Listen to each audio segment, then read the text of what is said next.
Hi, it's Dominic from the MS Guide.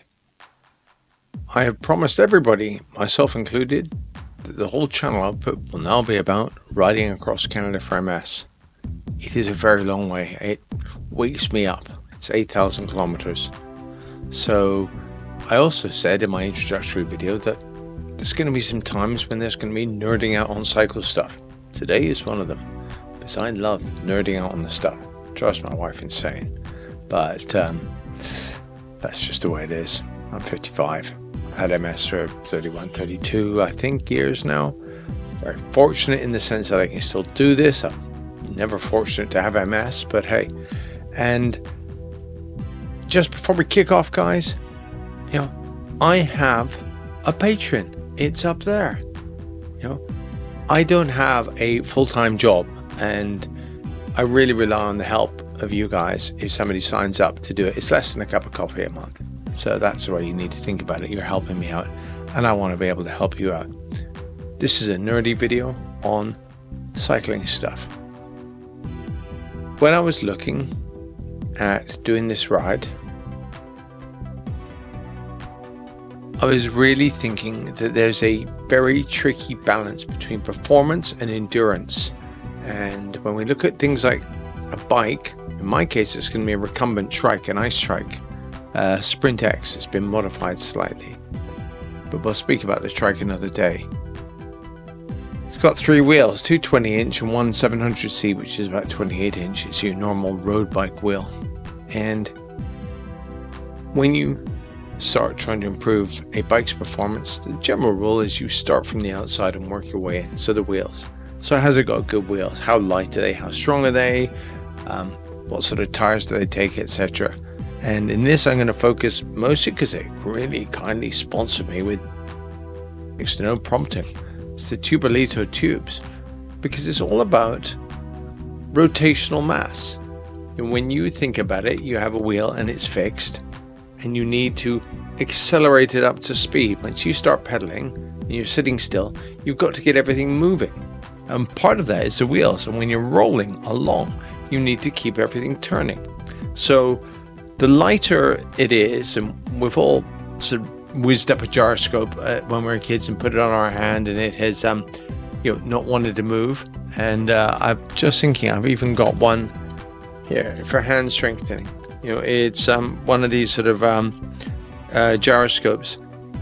That's exactly what a wheel's like when it's turning. So when you can get the external parts of it, because the further you get from the center, the longer. I'm no engineer, but I do know this much. Then it here, I'm just gonna go with this. I'll see if I can get this going. But the gyro, the further you get from the center, the more difference it makes. So when you're looking at the tire, you can't forget the inner tube. And it was always this normal black inner tubes. Can you hear it? Now this is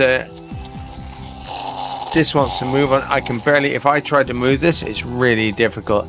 It's a gyroscope, and now if I leave it alone, you can't really see that, but if I grab it, it wants to move in my hand. That's what you've got on your bike or your trike, is gyroscopes at the extremities, either front or back, or with me there's one on each side and one behind. And reducing the weight, the rotational mass, these are a big sort of innovation, a step forward.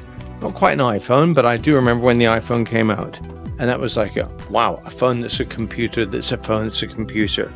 And this does other cool stuff. I'm fighting with this because I've never really unboxed them before. Unboxing. I'm not really a 25-year-old influencer. But there you go. This is made of something called TPU. And it's super, super light.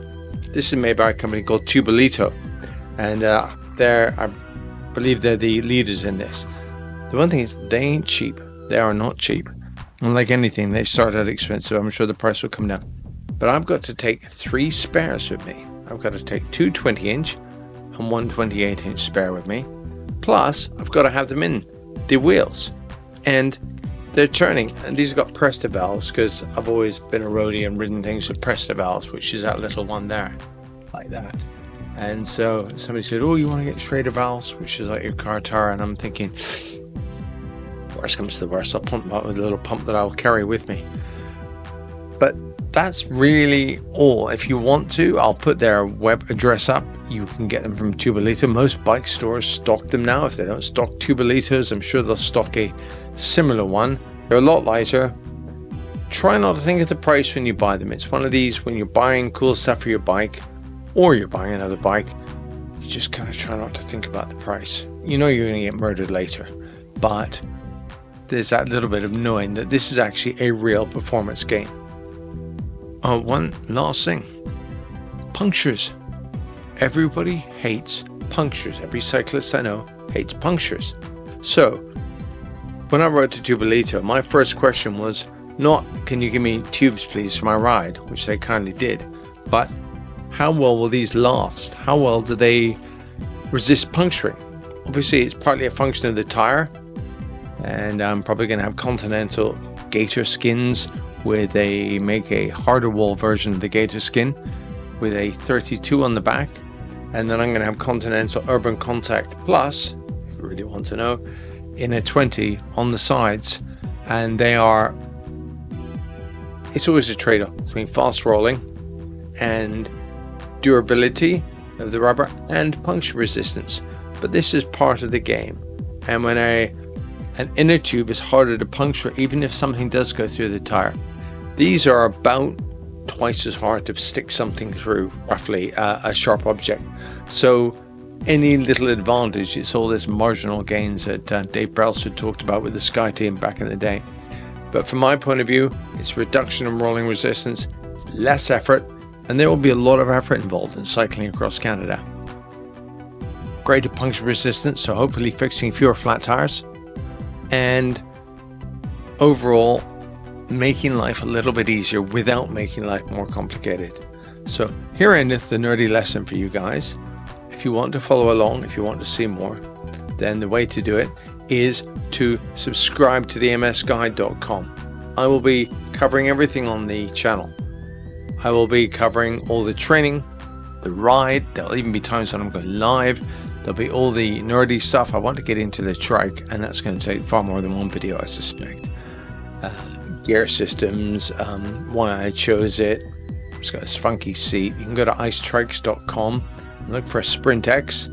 They also do a Sprint Tour, which I decided against, and the roll-off hub in the rear, well, I've got that, etc, etc. So I hope this is the first of many, because I kind of enjoy doing them. Alright guys, have a lovely day.